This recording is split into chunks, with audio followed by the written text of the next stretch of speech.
Muy buenos días, bienvenidos nuevamente al Seminario Internacional La Cuestión Colonial. Hoy, en la primera parte, se discutirán los mecanismos y efectos de la colonización inglesa sobre América Británica.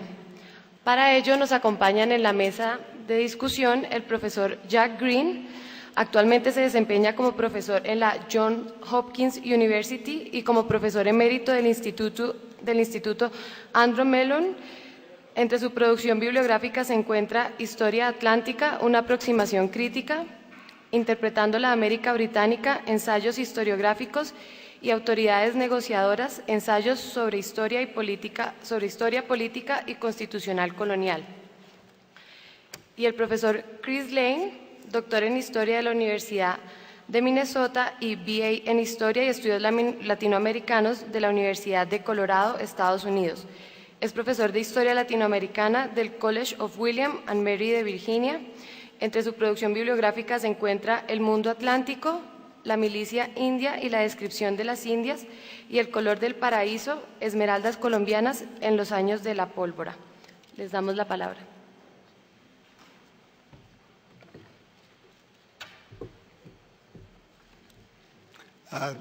Thank you.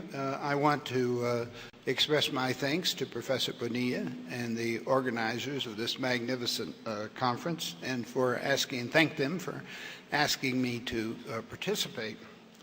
My topic was assigned by the conference organizers, and my assigned title for this paper raises a number of problems. The terms colonial, system, British, and America all have multiple definitions. Neither British nor America need detain us long, the former being associated with the polity, peoples, and cultures of the Kingdom of Great Britain after the union between England and Scotland in 1707. And the latter herein referring to the many separate polities under nominal British authority in the West Indies and North America, places generally categorized as colonies of settlement, even in places where large numbers of indigenous people made them rather colonies of over-settlement. Most of British America, of course, had started out as English America, its many component parts having been settled mainly by English people, bringing English ideas of social, economic, legal, and political organization and religious orientation to implant in the societies they intended to create. The terms colonial and system present more difficulties. During the early modern era, colonial referred unambiguously to places that were colonies and implied some form of dependence upon an independent national state, usually a monarchy. After the French Revolution, analysts limited the term to the era before such colonies separated from the mother country to form independent national states of their own. In the United States, as in most new American nations, the division between the colonial and national eras is central to the organization of national historiography, which tends to emphasize the discontinuities between the two periods. In the age of high imperialism, after about 1850, the term colonial developed a third meaning, being applied to the exercise of political and economic domination by an imperial state over a territory occupied almost wholly by indigenous peoples. In these new kinds of colonies, by contrast with the situation in the early modern Americas, established populations were neither displaced nor overwhelmed by streams of settlers from the colonizing powers, but were instead presided over by relatively small groups of metropolitan bureaucrats and company managers assisted by military forces. The new form of imperial colonization usually involved the exploitation of local resources through the use of indigenous or imported labor for the disproportionate benefit of the controlling state. World War II ushered in the decolonization of much of this modern colonized world, followed by an era of intense self-examination. Especially over the last 2 decades, a group of scholars calling themselves post-colonialists have produced an impressive literature to theorize the operation of colonialism and analyze its effect upon colonized territories and the nations that developed from them. In their hands, colonialism has become an expansive term that refers not simply to a political status or to an era that was explicitly colonial, but to a general process with a set of economic, social, political, and cultural arrangements that, having first characterized relations between colonies and metropoli, proceeded to inform the relationship between the new nations and the former imperial world, and in many cases, to govern their internal relations. Although the preponderance of post-colonial literature focuses on the colonies of exploitation and their successor states, a few scholars have expanded its scope to direct their attention to the colonies, the earlier colonies of settlement and their aftermath. These scholars find powerful continuities between colonial and national histories. They see colonialism perpetuated into the national era, especially in the history of territorial expansion and in the treatment of indigenous peoples and forcibly imported populations and of their descendants. Used in the ordinary sense as a set of or assemblage of things connected, associated, or interdependent so as to form a complex unity, or a whole composed of parts in orderly arrangements according to some scheme or plan, the term system seems relatively unproblematic. Yet, as applied to colonization in the early modern Americas, the emphasis on planning is misleading. With relatively little prior experience with such enterprises, the English set upon the project of American colonization without a comprehensive plan, and their efforts only gradually produced anything that might deserve the name of system. As William and Edmund Burke remarked in relation to the English colonies in 1757, their settlement was never pursued upon any regular plan, but they were formed, grew, and flourished as accidents, the nature of the climate, or the disposition of private men happened to operate.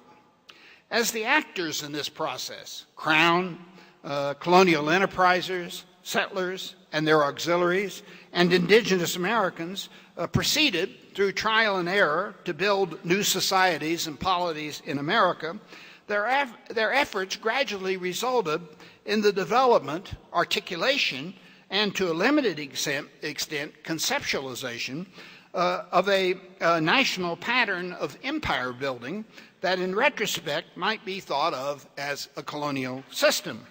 But this system cannot be described only in terms of governance or metropolitan colonial relations, albeit that may have represented one of the most important components of it.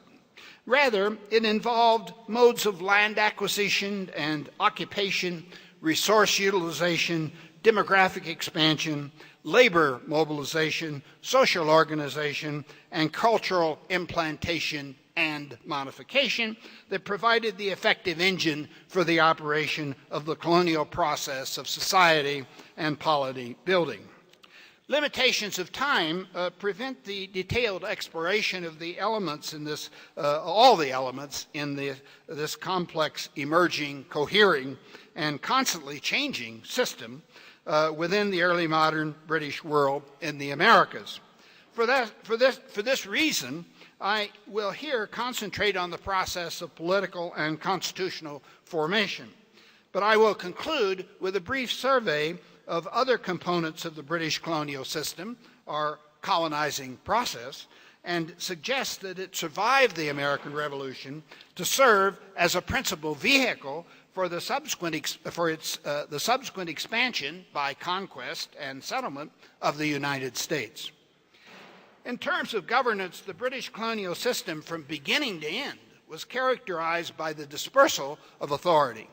And I think the British Empire was not the only one.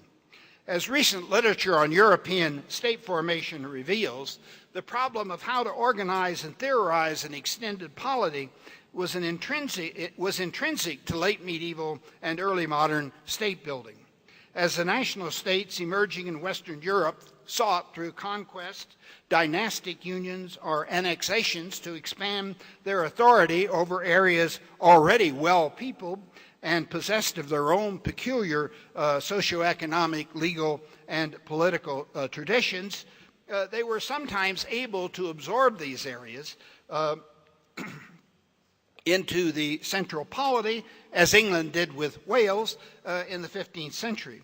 But more often, lacking the resources for such consolidation, they had to settle for some form of indirect governance and limited sovereignty, the form of which had to be negotiated with local power holders.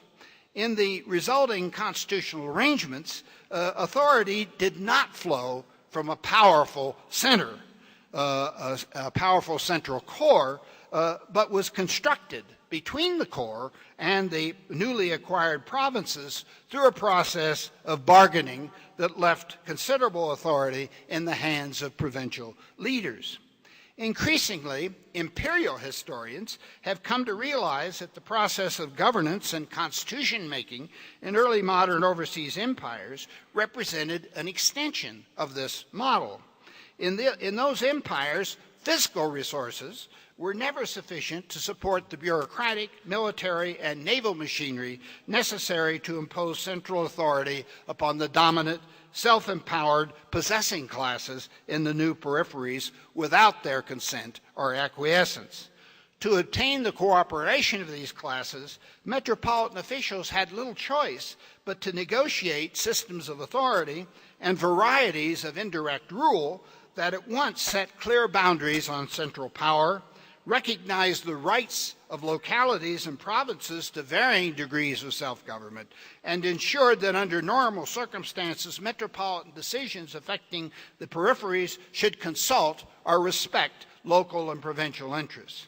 For historians of empire, this new perspective has led to a new appreciation, first, of the extraordinary agency of the dominant settler populations in overseas territories in creating and managing the polities by which they were governed, and second, of the critical role of those polities in framing the constitutional arrangements that characterized those empires.